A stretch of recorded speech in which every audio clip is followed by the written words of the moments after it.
जय श्री राम। सम्मानित साथियों,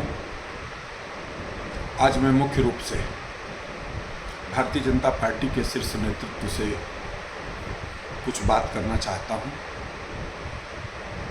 और आप लोगों से बात हम इसलिए करना चाहते हैं कि आपकी देश और प्रदेश में, देश के 22 राज्यों में सरकार है।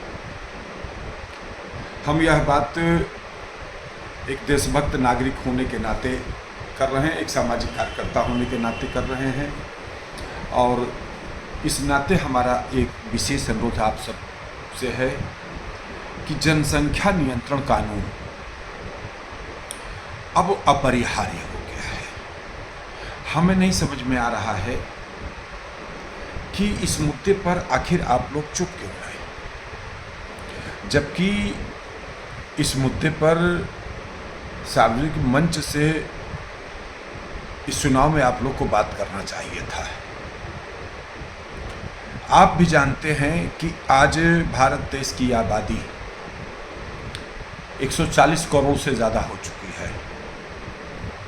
हम विश्व के सबसे बड़े जनसंख्या के आधार पर देश बन चुके हैं।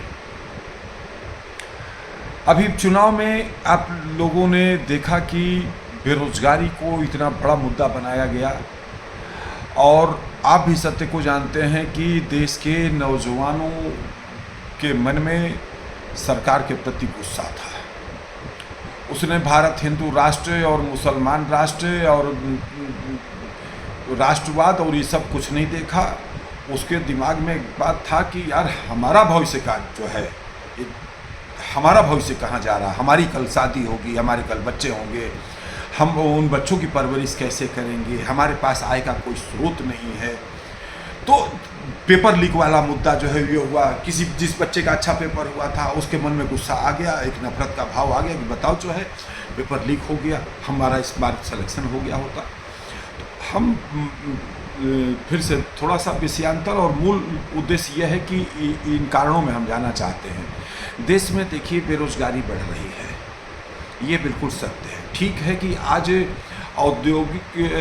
जो है देश में सड़कों का जाल और नदी पोखरे ये सब जो है पुनर्जीवित किए जा रहे हैं, काफ़ी लोगों को काम दिया जा रहा है।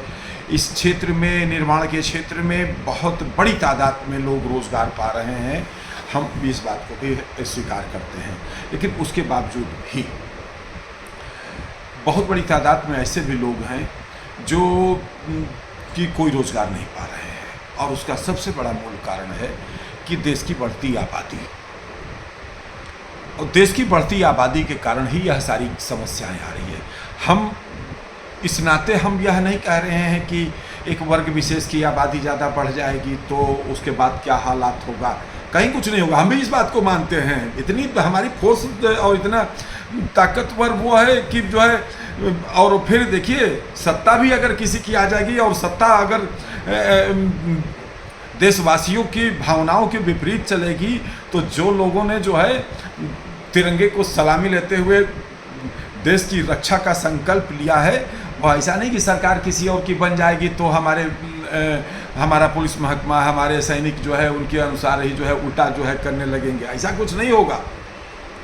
ये जरूर होगा कि उस समय सैनिकों की परीक्षा होगी कि गलत के खिलाफ वो खड़े हों, भगवान ने करे उस प्रकार का जो है दिन कभी आए। फिलहाल तो आज हम यह बात कहना चाहते हैं कि हम दो, हमारे दो और सबके दो का यदि कानून बनता है तो निकट भविष्य में आने वाले समय में जब धीरे धीरे जनसंख्या की प्रगति का जो आज रफ्तार है वो कम होने लगेगा तो रोज़गार के नए अवसर भी जो है निकलेंगे। देश के बच्चों के भविष्य के लिए, देश की समृद्धि और विकास के लिए, देश की प्रकृति की रक्षा के लिए, सृष्टि की रक्षा के लिए जनसंख्या नियंत्रण कानून बहुत ज़रूरी है। कृपया आप लोग इस पर विचार करें।